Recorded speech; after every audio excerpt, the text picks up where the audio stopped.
Well, good evening. Thank you all for taking time to join us here at St. John's Metropolitan Community Church in Raleigh, North Carolina, in the middle of Holy Week. It's certainly a unique Holy Week as we journey through this time of year in the midst of the coronavirus.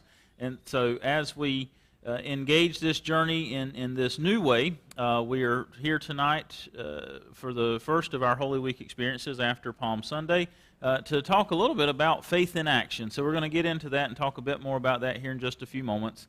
But I want to talk to you a little bit about some of the things we have going on here and some of the ways that you can get connected or get involved with us here at St. John's.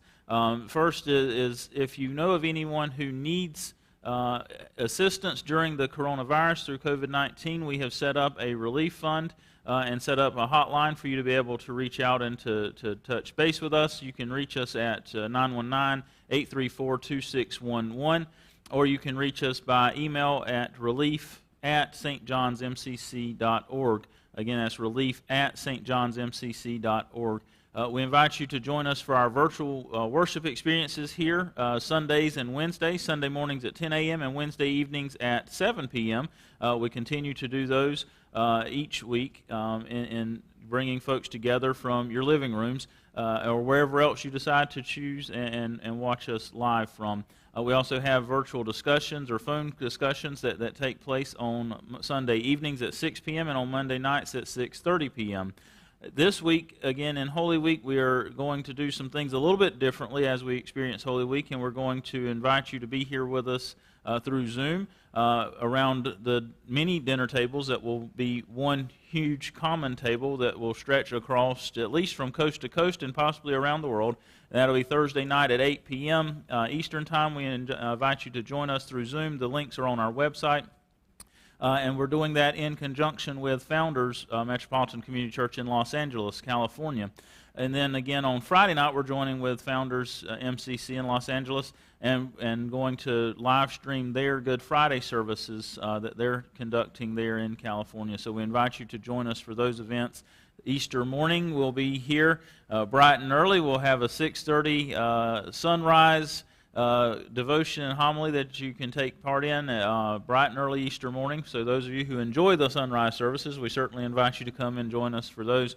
And then we'll be here at our 10 a.m. Easter resurrection morning experience for the rest of the world that's waking up a little bit later than 6:30 in the morning. So we invite you to come and join us on Easter Sunday.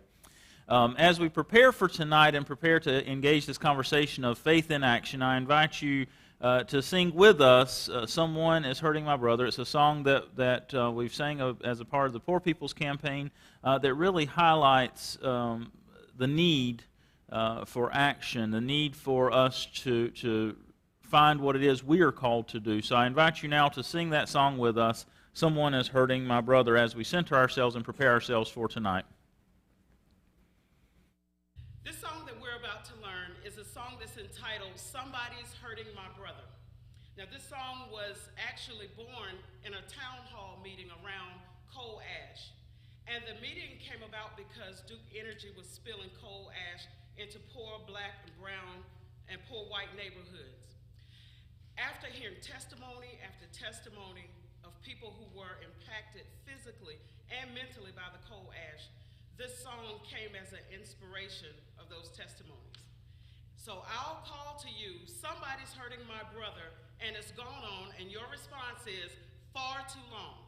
Yes, it's gone on. Far too long. It's gone on. Far too long. Somebody's hurting my brother, and it's gone on. Far too long. Now the end is, and we won't be silent anymore. We'll say that together. And we won't be silent anymore. Okay? And so we'll try the rehearsal version, which goes, oh, somebody's hurting my brother, and it's gone on Far too long. Yes, it's gone on Far too long. I tell you it's gone on Far too long. oh, somebody's hurting my brother, and it's gone on Far too long. together, and we won't Be silent Now anymore. we're going to put a little rhythm to this, okay? Okay? But we're going to speed it up just a little bit.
Okay.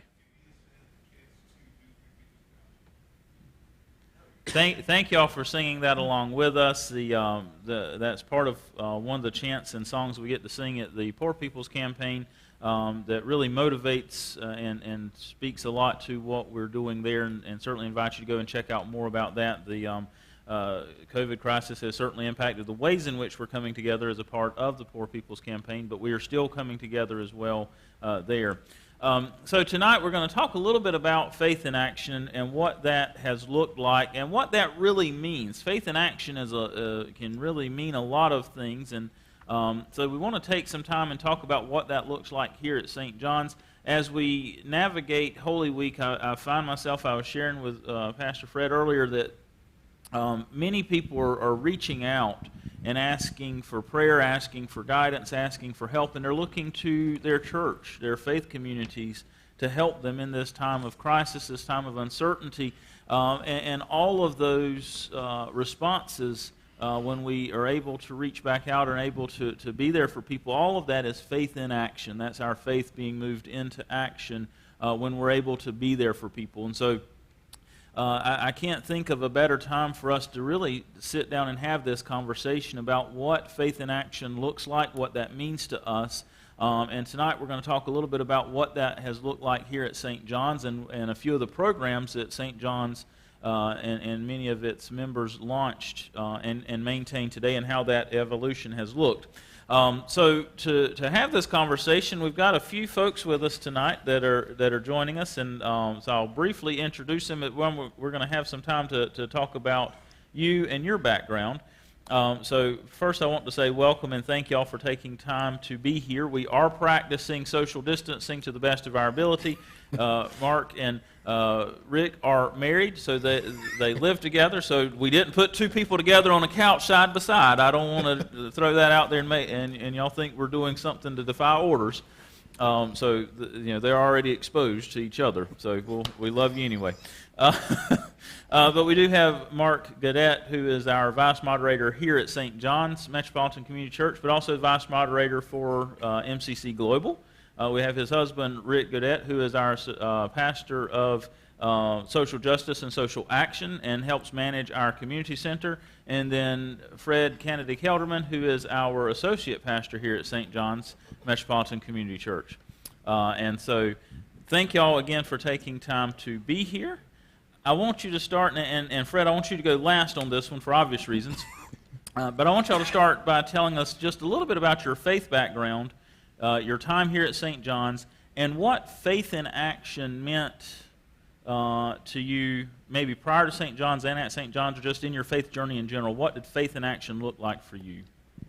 Well, when I first heard faith in action, I really didn't know what that meant, to be honest. Pastor Fred invited us to come to church one Saturday and said, we're going to come and go down and feed the homeless, downtown. I was like, okay, well, let's see what that looks like. So we came in, and I think we made like 100 bologna sandwiches, and we had everything set up, and we went down and fed them. I just had no idea, absolutely no idea, that it would evolve to what it is today. Mm-hmm. Just going down and being part of the community, being down and fellowshipping with them, downtown, it's just been an amazing experience. And in any other church, I never would have thought that I would be part of something so big. So it's just evolved around through the years, and I'm extremely fortunate to be here and then to be part of such a great program. Okay. And tell us just briefly about your faith background prior to St. John's, maybe. So I grew up as a Baptist, Uh-huh. So I went to a Baptist church. When Rick and I first got married, we came to St. John's, we left, and then we've come back. So we've been here a little over 10 years now, I believe, Okay. if that's correct. Okay. Well, thank you. Yep. So just like Mark was saying, when I first started, Fred invited us down, and I really didn't know either exactly what was behind, faith in action or getting out. And I think what got me was, because Mark and I had adopted 3 boys at the time, and to see the children out there that were in the community. And just my first time down there, I was out of my comfort zone. And actually had a few people to come up and just ask for prayer, which I was out of my comfort zone at the time. But just giving back to the community and just blessing people, because we could be in that same situation ourselves any day. Mm-hmm. So yeah, my background's also Baptist, and I think a lot of what I learned from my parents or my mother growing up also is what drives me to get out in the community, because that's the way I was raised. So Okay. Well, thank you. Fred. So, tell us a little bit about your background and what Faith in Action has meant to you. So I grew up Baptist-costal, as we like to say, Baptist and Pentecostal, and I will be forever grateful to my ex for introducing me to St. John's back in 2005. It was a time we were going through a breakup, and I was going through some health issues at the same time, and I just needed some place where I felt like I belonged. And so he invited me to come to an evening service here at St. John's. And one of the first things that night that really struck with me was Pastor Brendan was talking about your spiritual gifts. And he invited everyone to take a look at the back of the bulletin at the time and look at all the different ministry areas that were being offered at St. John's. And one of those that stuck to me that night was hospitality. For some reason, it drew me in. I've always loved helping people. And so I found myself filling out a card that night to become a part of the hospitality ministry at St. John's. Lo and behold, next thing I knew, I was co-director of that ministry and have been heavily involved in church ever since. Okay. Faith in Action to me is, like I said, I've always loved helping people. And it gave me an opportunity to truly, as we like to say, be Jesus with skin on, to truly live out God's word each and every single day of my life. To be able to go out and to actually help someone who needs a hand up, not a handout. So St. John's started a program that was called Faith in Action, and so a lot of what you're going to hear us talking about tonight is going to refer back to that program, which is named Faith in Action. And so know that we have a program named Faith in Action, but we talk about moving our faith into action as we go through this as well. So Fred, the reason I wanted you to go last is because you really were the founder of the Faith in Action program here at St. John's and the Lunchboxes of Love program, which I think predated what we called Faith in Action, which really was moving faith into action along with several other things we were doing. So tell us a little bit about what Lunchboxes of Love was and what got it started. So St. John's loves to eat. Yes. We have always, even before I got here, I've always heard that St. John's love to eat. And so on Sunday afternoons after we had hospitality, a couple of our members would take food downtown. And they would go out into Moore Square, which is one of our local parks here in downtown that used to, before things changed, was a central location for a lot of homeless folks here in Raleigh. They would go and sit in downtown in Moore Square and just relax. And our members would go down and they would actually take them our leftovers, so to speak. But it was a hot meal to someone who needed the meal. Mm-hmm. Well, we found out there was also another need. Once that meal was gone in the afternoons, people needed something to last them throughout the night. If you think of different health issues like diabetes, I myself have diabetes. There are times in the middle of the night I may need a snack. Mm-hmm. And so we started doing what's now what we call Lunchboxes of Love, which was a simple meal that could last a person throughout the night if necessary. We started out with peanut butter and jelly sandwiches. You can't beat the basics. So we did peanut butter and jelly sandwiches, a bag of chips, or a bag of thing of crackers, along with a fruit cup and a bottle of water. Something simple that could last you until you were able to get another hot meal the next morning for breakfast. And that's how it started. We started meeting one time a month, usually on the fourth Saturday. We would come together, a group of us, started out small, like 3 or 4 of us, would come together and we would just make peanut butter and jelly sandwiches and fellowship. Okay. And I think the fellowship piece is what became more critical for those gathered than the sandwich making. because we built relationships over peanut butter and jelly sandwiches. We would go downtown to Moore Square, and within 30 minutes, those sandwiches were gone. We would start out around 100, then we ended up making 200. And every week, or every time we went downtown, those sandwiches were gone in just a matter of minutes. And so over the years, this program has evolved to things I could never have imagined. Yeah, and we're going to get to some of those in just a minute. I hope. Did you have something, Mark, you wanted to say, share? I have a story. I'm sorry if I'm out of line off the you're script, fine. but Fred, Pastor Fred, and Jay, his husband, invited us to General Conference, Chicago, and we were just getting involved and talking about faith in action and lunchboxes of love. And what's so funny is my husband, with one of our very good friends, went to Chicago and fed. I'll let you tell the story. We did. So actually, we were at the hotel, and there was a Walgreens across the street. So we went, talked to the hotel manager. He brought us a cart to the room. We went across the street, bought peanut butter, wiped them out, and all the bread, went back to the room, and bagged them up. At the date that we did this, it was raining. So we got ponchos and wrote on there, "God loves you." We went out through the city of Chicago passing out the peanut butter and jelly sandwiches, and you would be surprised at how many people, they were not used to that. And then we had other people that came up, they wanted to give us money for doing it also. But it was surprising to me that it was just, a lot of people just weren't expecting that. But just going back to blessing people and, what God gives us, just return, give it back out. Yeah.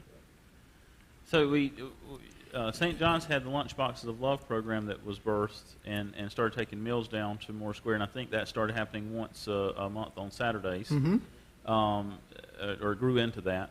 And then the church launched another activity called Faith in Action, or a program called Faith in Action, which took the church one Sunday a year to Moore Square or just off of Moore Square. So we didn't hold worship experiences in the building that day. We moved them downtown to the same place where the meals were being handed out. And so we took church out into the streets to make sure that folks had an opportunity to experience church. Or, again, we were invited at that point, I think, to really take church to the living room of some of our brothers and sisters. So for just a second, tell us a little bit about what that looked like and what brought that idea on. Sure. So at the time, we were looking for something to do for a Bible study at St. John's. It was during the summertime, and we were looking for something to kind of fill the summertime gap. And so Faith in Action is actually a nationwide campaign that offers different ways that churches can get involved in their communities. And so for St. John's, we took that study and we actually had a week-long Bible study to prepare the church. Because when you talk about taking a church outside the building, the first thing most churches are going to think about is you take away our tithes and offerings. You're asking us to give up a Sunday of tithes and offerings. But we had to prepare ourselves that it's more than just about the money. The money will come. God always provides. The money will be there. And so we engaged in this week-long study to talk about what does it mean to truly put our faith into action. And then at the end of that week, we had our first annual Faith in Action campaign. We partnered with different local agencies such as the Alliance of Aid Services, who was one of our biggest partners that year. And we came up with, I believe it was 4 or 5 service projects as ways that we can get back to our community. So we went out and we built handicap ramps. We beautified our property on Glenwood Avenue. We went out and we did Lunchboxes of Love as another project. And we also did highway cleanup. That was the other major one. But it gave us an opportunity to do something for our community, for our brothers and our sisters, and also a time for us to get together and build relationships with each other. We also did a worship service that Sunday in the park. And it was truly amazing to watch our community come together. It didn't matter whether you were homeless or not homeless, what you had in your pocket, what you didn't have in your pocket. We all came together for one common good, and that was to worship God. The most touching piece of that worship experience was at the very end, when some of those that we thought had nothing came up and gave their last in the offering plate. And as we do in all MCC services, even outside in the community, we offer communion. Yes. And y'all are sharing some of your experiences. That's one of the questions I wanted to give you an opportunity to tell us. What are some of your first memories, or maybe your favorite memory of the Lunchboxes of Love program, Faith in Action programs, from the years that we've done those? Well, for me, I know the very first time I was invited to go down Faith in Action, what stood out again, and I have a passion for children and families. Mm-hmm.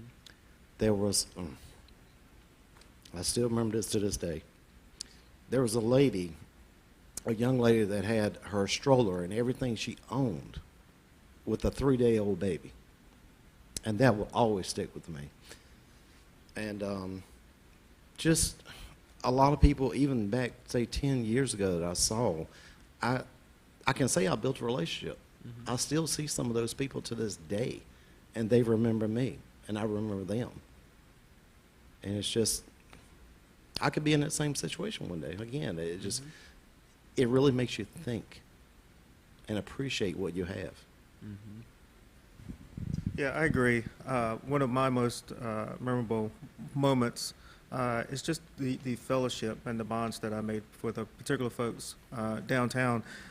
We went down and we were serving lunch or dinner, and I remember just sitting down and having conversation with folks, just talking to them and getting involved in their life, and us telling us about the church, and just building those relationships. And even some of those same people that we met years and years ago, we still talk to today. Mm-hmm. Any other favorite stories that you have? Yeah, one of the biggest things that I would never forget is when we first started doing Lunchboxes of Love, we still tried to offer a hot meal whenever we could. And so we decided to go downtown one weekend to do one, actually during Christmas, I believe. And we decided to contact one of the shelters, which is a nationwide organization that is not very LGBTQ friendly.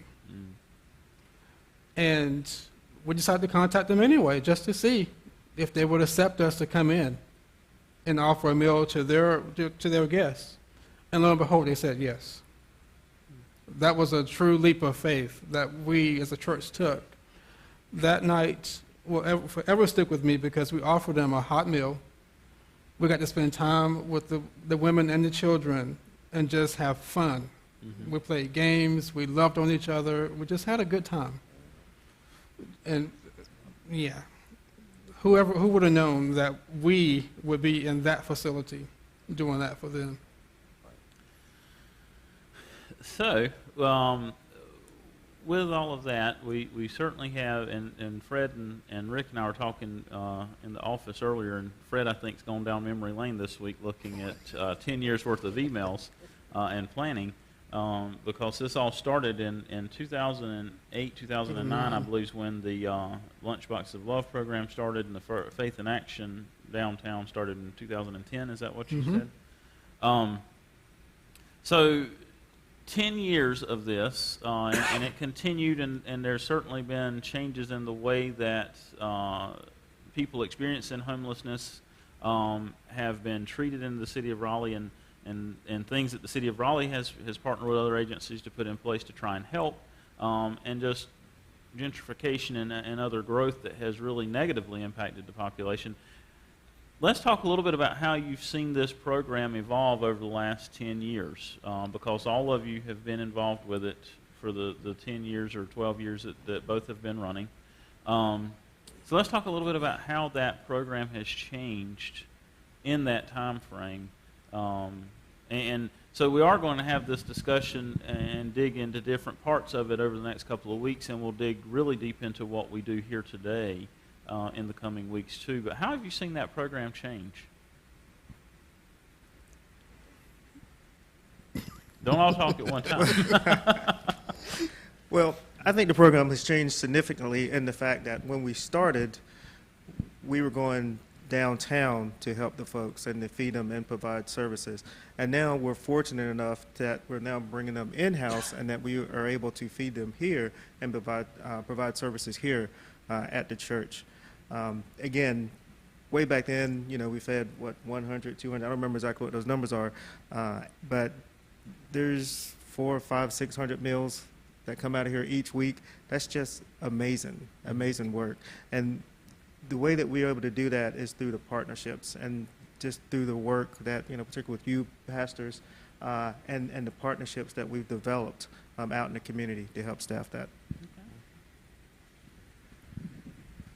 Yeah, I agree with what Mark was saying. I know going back to when we started with peanut butter and jelly sandwiches down in the park, then we moved to, I believe it was every fourth Sunday with Oak City.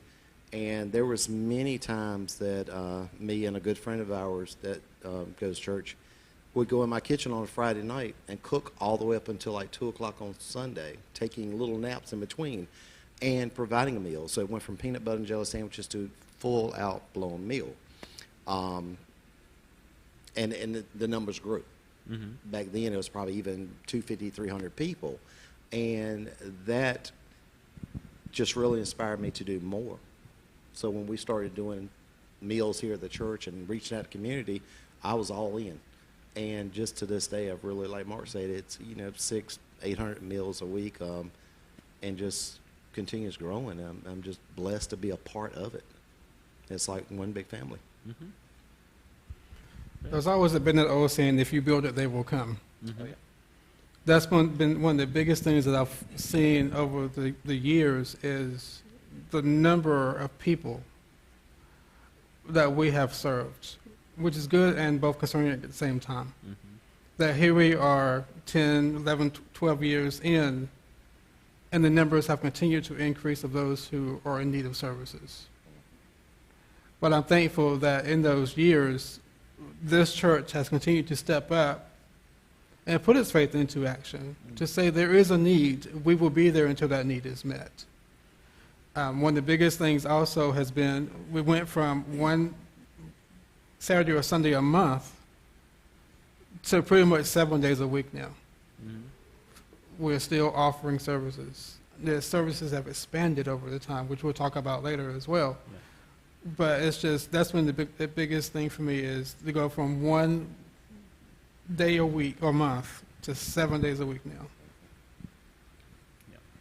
That is, and from a numbers standpoint, I believe in the early days we were starting out with about 100 bag lunches that were going downtown, and you may have said that already, but about 100 bag lunches, and then and that was once a month, and then it moved over to Oak City Cares when they were over off of Moore Square, and we were moving up to about 250 to 300 meals that were served again once a month. I believe we were still doing once a month then. Once a month. And so you went from 100 meals to 250 to 300 meals a month that were being served, and then you move forward into opening up the initial phase of the day shelter and community center that opened here in the evenings, and you started seeing those numbers go up quite a bit. And then with the partnership and collaboration with Loveland's Community Engagement Center, we're now serving 600 meals a week. Plus a lot of other services. It doesn't just start and stop at meals, but and so we'll dig further into that and invite you to take a look at everything that is offered, but continues to provide meals. So we went from 100 meals a month to over 600 meals a week in that time frame, which is remarkable, I think. And so and it's important to highlight that. So as we talk about that, what has been some of the largest challenges you've seen as we've gone through the years?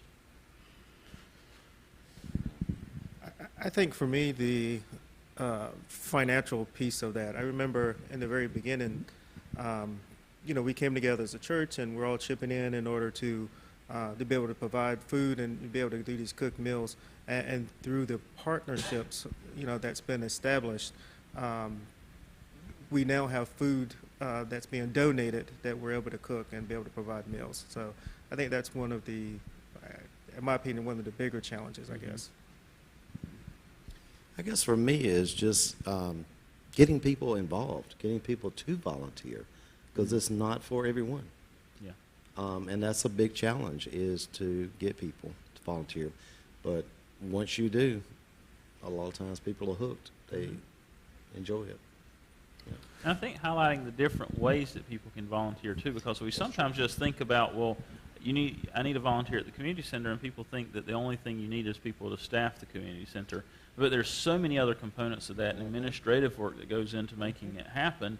And the community center is staffed primarily by volunteers. Yep. And so we need administrative folks and some other people to do deliveries or pickups and that sort of thing too. So there's a lot of ways that you can get involved. So if anybody's listening and just wondering how you can get involved, go to our website and sign up for the volunteer application and let us know that you're interested, or email any one of us. Our information is on the website. You can email me directly if you would want to do that, and we can get you to the right place. But that'll give you a chance to ask questions and know that there's far more to do than just being here during the open hours of the center. And so I think that's one of the challenges that I've seen us facing as well, is just making sure people knew the opportunities. Mike, do you have something back there? I do. We have a couple people who have chimed in on Facebook looking to volunteer or how they can get involved. Oh, good. We will make sure we directly connect with each of you who left us a message, so you can contact that way.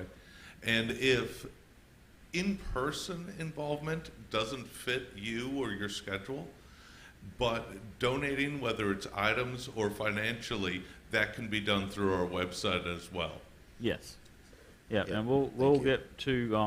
I'm got one feed going up here, and we've got a different one going back there. So yes, please comment. Please let us know if you have questions. We'll answer those as we can in here or after the broadcast, and we'll get you connected. And you can certainly Facebook message us as well. We're sending this out live through Facebook, so certainly feel free to Facebook message any one of us or the church's page directly.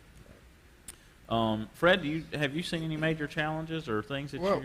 I think one of the major challenges that we faced, which was a good thing, was the fact that at one point there were so many organizations offering services downtown that we had to find our spot again, which is a good problem to have. On Saturdays, it got to the point that there were 15, 20 organizations offering meals downtown. So we had to figure out, okay, what are we going to do about that? Mm-hmm. So we moved to a different day, because we realized that on Sundays, the need was not being met, which is when things moved over. And that has continued. You know, we also realized at one point that on Sunday afternoons, after our worship experience, we had stopped doing meals for a while after church, and we realized people were coming to church hungry. We had to figure out what to do about that problem. And so we solved that problem by going back to offering meals, that then turned into us going back downtown, which then turned into us offering meals here on site, which has continued and will continue. And we'll get a couple of things I want to get into with some of the present day things that we're looking at. But how have you seen this ministry? We've talked about some of the impact it has for folks who are experiencing homelessness or extreme poverty, and in the coming weeks, we'll, I don't want to speak for someone. I want to allow their voice to be heard, so we'll certainly do that. How have you seen this impact the members of the church? How have you seen this, either in whatever ways that has happened? How have you seen it impact the members and the congregants here at St. John's? I'll give you a story, full of stories. So after we did our first Faith in Action off-site activities downtown, I was living in High Point at the time, and on my way home, I had a BlackBerry. I'm dating myself now. I had a BlackBerry that kept dinging the whole time I was driving home. And so I get home, I start checking my messages, and I get messages from an individual who had came to Faith in Action, was very intrigued by it, and wanted to know what else they could do. And so we started emailing back and forth and back and forth. That was 10 years ago, and now that person is sitting right beside me up here tonight. still involved, even more now. Not only that, but now his husband is involved as well too. And one of the biggest things about, like I mentioned earlier, about Faith in Action is relationships. These two individuals are now considered two of my best friends. And it all started because of Faith in Action. I've had others that participated during Lunchboxes of Love that are now my godmother, my auntie, my uncle, who are all now involved here at St. John's. And if it hasn't been for those Faith in Action and Lunchboxes of Love, it gave them opportunity to shine. It gave them opportunity to put their gifts forward. You know, going out and being a cheerleader is not for everybody. Being behind the scenes making a peanut butter and jelly sandwich is just as important as being out there on the front lines. Yeah. It takes all of us together to make the work happen. And I think that's one of the beauties of it, is being able to see the so many different ways people can come together, and the relationships that, we keep bringing that up, the relationships that are built and nurtured in and through that process. It brings people together as a community to help develop the program, to prepare the meals. It brings people together in community when we're serving the meals and being able to talk with folks. I almost every time that I can remember going down to Oak City Cares at the time, or Oak City Outreach Center at the time, every single time I went down there, it almost seemed like there was somebody that wanted to just sit and talk, or somebody that would come and grab me and say, let's go pray with these folks. That they want somebody to pray with them. And so it was as much about the building of relationship and the community aspect of it as it was about the meal that was being provided. And I would submit both were very much needed. And so I think that's one of the beautiful things for me that I have seen happen over the years, is the relationship that's built on all sides of that, and those connections that we get to establish and maintain and continue. This year we started St. John's off in 2020 all about connection. And focusing on that, and it's, that was one of the key elements of this, was that connection, and I think it's still critical in today. So we've certainly seen a lot happen over the last couple of weeks with the coronavirus and with COVID-19, and so there's some new challenges we're faced with today. Some new challenges that we continue to navigate. We've had to change the way we operate here, but we've continued operating. To my knowledge, and I may, if somebody knows of somewhere else, please let me know, because we would like to know. But I think we're the only service facility that is still providing hot meals throughout the week. That's my understanding. That's right, okay. Yeah. So we're the only place that's still doing that throughout the week. We are maintaining our social distancing and following all the correct orders, and checking in with the governmental agencies to make sure that we are following the proper procedures. And we have a COVID task force of our own that is helping to set the guidelines and parameters of what we do, but we're still serving 600 meals a week. Right. We've now added in pantry, we've had the food pantry, but we've expanded the food pantry services, and I think we're serving or assisting about 80 households. Is that about right, Rick? That is correct. And so what are some of the challenges that you have seen now, particularly you, Rick, because you're here every day? What are some of the challenges you've seen with the coronavirus and the way that's impacted what we're doing? Well, I think some of the challenges is just not being able to, we can still associate with everyone, but from a distance outside. And that's hard at times. Yeah. Because you've built this relationship, and sometimes people want to hug, or they just want to talk, privately or close. That's the biggest challenge for me. Just keeping a social distance and just making sure everybody's safe. So. Fred, do you have? I think I look at the good and the bad of situations. The good in the situation now is we're thankful to our partners for additional food sources coming in. We're getting a lot of fresh produce in, which is wonderful. It takes time to prep that food as well. And so I think one of the biggest challenges right now is trying to find volunteers who are able to do that kind of work. but also keep that social distance at the same Yeah. time. Yeah, that certainly creates new challenges. Mark, do you have anything on that part of it? Now, as we talk about challenges, the task force that was created, I just think that team just did a great job just coming together and just doing everything possible. And one, to make sure that the center could stay open and operate, and two, to make sure that we did it safely. And echoing what Fred said, just to all of our partners that that we have additional food sources coming in, so we can actually be able to prepare meals for the folks that come through these doors. So. Yeah, we certainly would not be able to do what we're doing today without the assistance from our partners, particularly during this COVID crisis.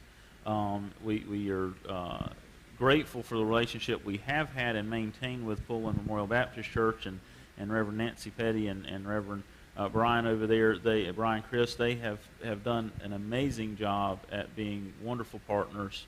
And helping us maintain what we're doing. Food for Thought with Miss D and several folks over there at Food for Thought. Today, the Interfaith Food Shuttle is working with us to help provide meals or provide food, and the North Carolina Food Bank. So several partners, and then all of you who donate, all of the individuals who donate. That is tremendous, and there's been an outpouring of support. We need your support now more than ever. But it's just so heartwarming to be able to see the people that are willing to give and the people who are reaching out and willing to do that. There's folks that'll pull up once a week in their car, and it's 4 or 5 grocery bags of things that they've picked up or that they've cleared out of their pantries. That is important. You see some pictures go online of some of the things we get in, and you might have seen one last week of Rick's truck backed up over here with pallets of food coming in.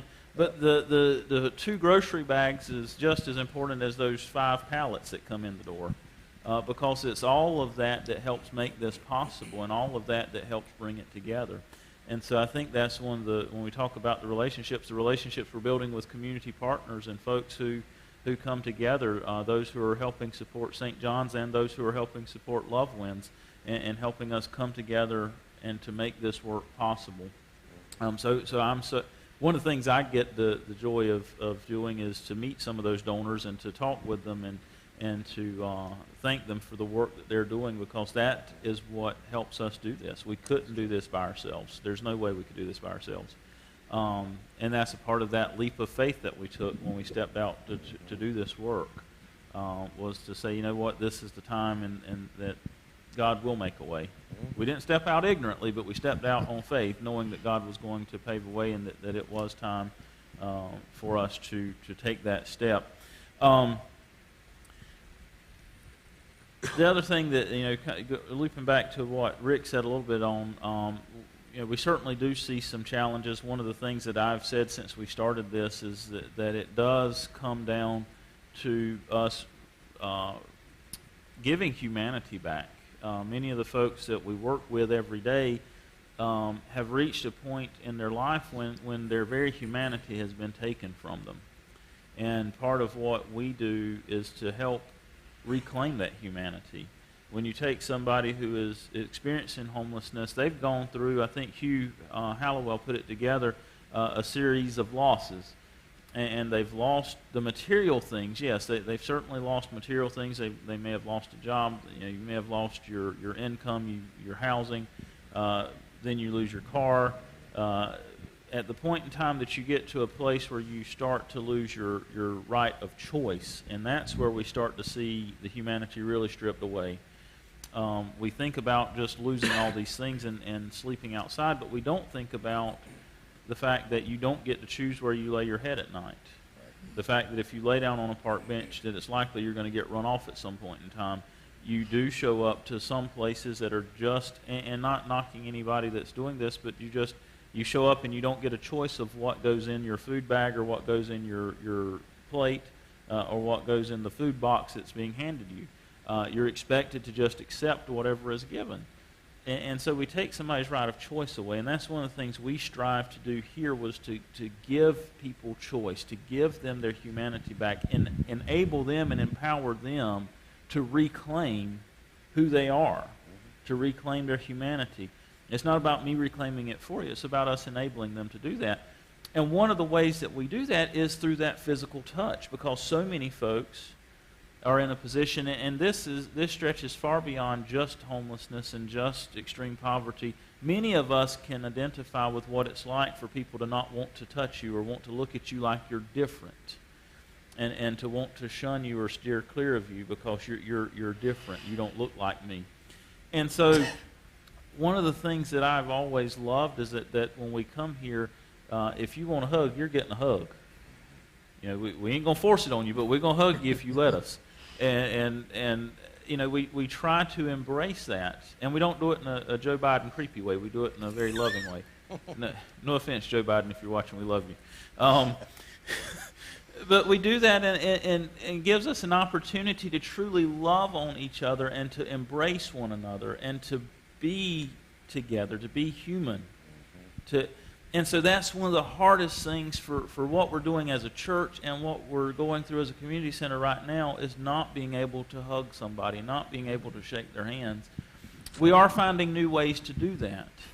And we're certainly embracing new ways of doing that, and we're reminding folks as soon as it's safe to do so, we're going to do the biggest group hug we've ever seen. And so we're going to make that happen. But that is one of the challenging parts, is because we've put so much emphasis on that human connection. And so I will, just from an emotional standpoint, that is hard for us to be in a place not to be able to do that. Before we kind of wind up or wrap up, any last comments you want to share about your experiences or what you want folks to know about what Faith in Action means to you and how important it has been in your life? Well, I just want to talk a little bit about what you said real quick. I have heard this week and the last couple of weeks just how thankful people are that we are open. Yes. Because they have nowhere else to go. Yes. And like you were saying about the hugs, I've already been warned, you're going to get a big hug when this is over with. Yeah. And some of them actually, we have this virtual hug going on. They stand over there and we just hug each other and then we little kiss. Yeah. So we have our own way of doing it. But yeah, just really thankful for everybody that's volunteering and spending their time here helping and doing what God's called us to do. Mm-hmm. I know that this is what I've been called to do, and I'm blessed to be here. Thank you for believing in me and letting me be here when I didn't believe in myself. I just want to say, if you want to get involved, there's several different things that you can do or several different ways you can get involved.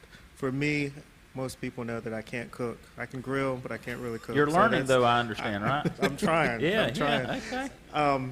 But I can serve. I can clean. I can, there's so many other things that's needed that I'm able to do.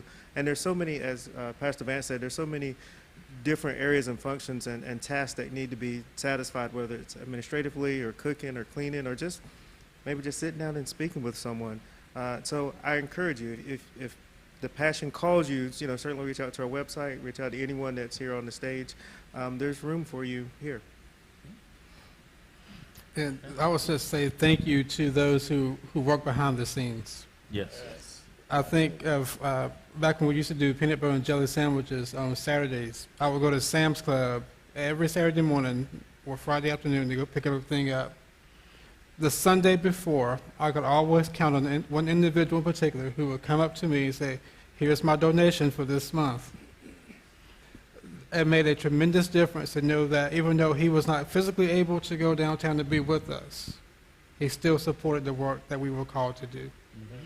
So thank you to those generous donors who work behind the scenes, especially those who work behind the scenes just praying for us. Yes. Because it makes a world of difference to know that you all have our backs. We greatly appreciate it. Yes. And that's one of the other ways that we have seen some impact is some of our volunteers who are dedicated that due to the coronavirus have had to self-isolate for their own health and their own safety. And so we certainly pray for them because this is a source of great power for them to be able to come, not power, but pride for them to be able to come and use their gifts that they've been blessed with to be able to come here and be here and they've built those relationships, so they miss being here. And so I get a chance to talk to them and touch base with them, but keep them in your prayer as well, because they're missing a big part of their everyday life now until this is over with. And so it's beautiful to see that some of our folks who have gone into retirement, who are now working harder than they probably did when they were employed full-time, but they love every minute of it. They're like Rick, and it's just a passion of theirs. And so keep them in your prayer. We'll wrap up. We are going to come back and talk about this again in next Wednesday. It'll be our Wednesday focuses for the next 2 weeks. We're going to talk a little bit more about City on a Hill Foundation, and you'll actually get to maybe see the voice behind the camera that you get to hear occasionally as we talk a bit about one of the architects of the City on a Hill Foundation, and Mike Gauss. He's going to give me some bad looks here in a second because he doesn't like being called out. But we're going to invite him to talk next week with us a bit about what that looked like in the beginning days in the founding of City on a Hill. And then we'll talk more about the Community Center and Love Wins Engagement Center and how all of that comes together now. With what we're doing today, we really have expanded quite a bit, and we're able to offer the meals, in particular right now in the middle of the coronavirus.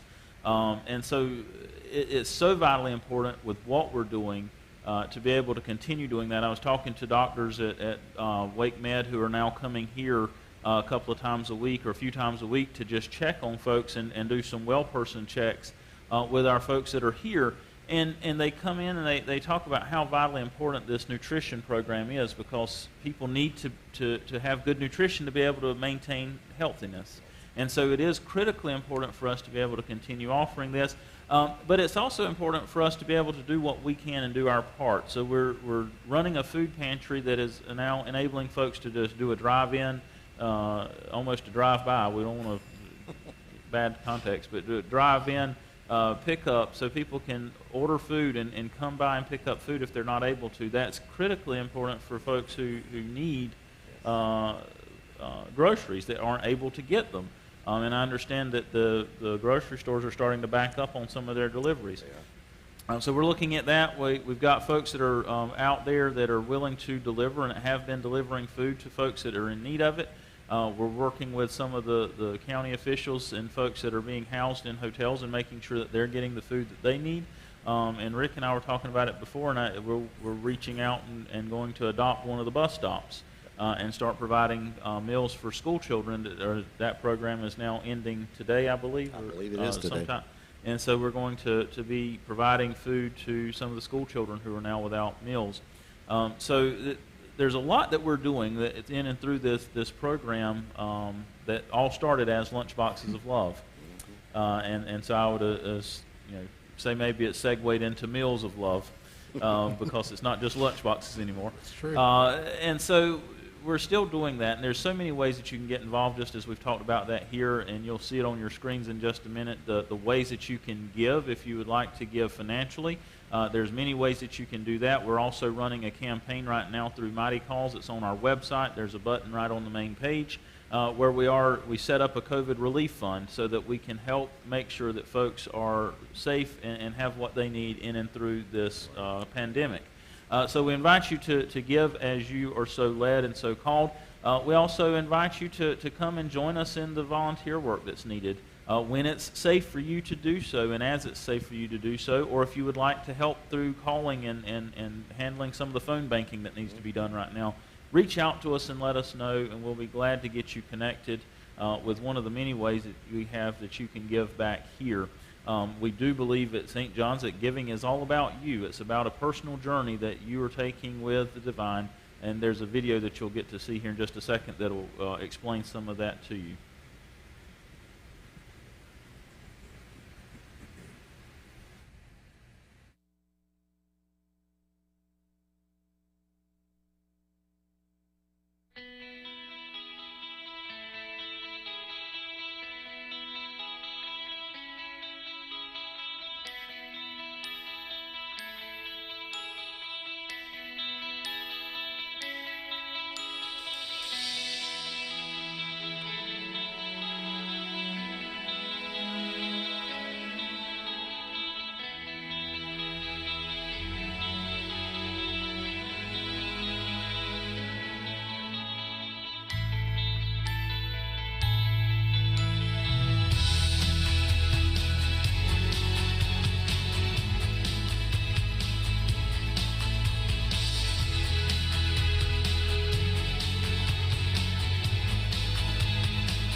As we continue in and through this Holy Week, I invite you to take time as we pause to think about the events of this week and think about our present reality and where we are at as a people, where we are at as a church, where we're at as a nation, where we are at as a world. We have something that has brought us together more than ever before through crisis, through pandemic, that has unified us because none of us is exempt. None of us is immune to COVID-19.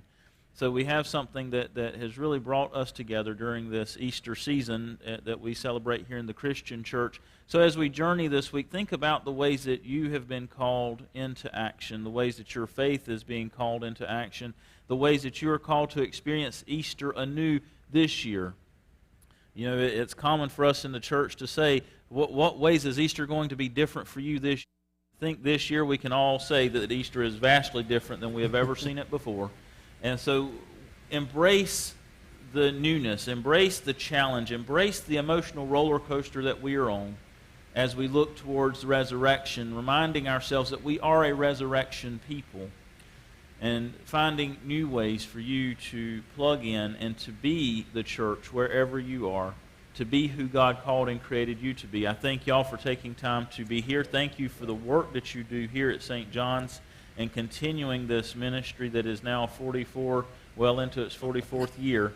And so thank y'all. The work that we see happening here today would not be made possible without folks like yourselves that are dedicated to continuing to lift this community up through the work and blood, sweat, and tears and our prayers that continuously abound. So thank you for being here tonight. Thank you for your work. Thank you for joining us online. Enjoy your Holy Week. Reach out to us. Let us know how we can be here for you. We love you. We are praying with you. We are praying for you. Together we will get through this. Amen.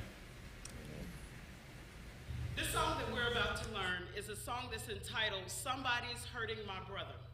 Now, this song was actually born in a town hall meeting around coal ash. And the meeting came about because Duke Energy was spilling coal ash into poor black and brown and poor white neighborhoods. After hearing testimony after testimony of people who were impacted physically and mentally by the coal ash, this song came as an inspiration of those testimonies. So I'll call to you, somebody's hurting my brother, and it's gone on, and your response is, far too long. Yes, it's gone on. Far too long. It's gone on. Far too long. Somebody's hurting my brother, and it's gone on. Far too long. Now the end is, and we won't be silent anymore. We'll say that together. And we won't be silent anymore. Okay? And so we'll try the rehearsal version, which goes, oh, somebody's hurting my brother, and it's gone on far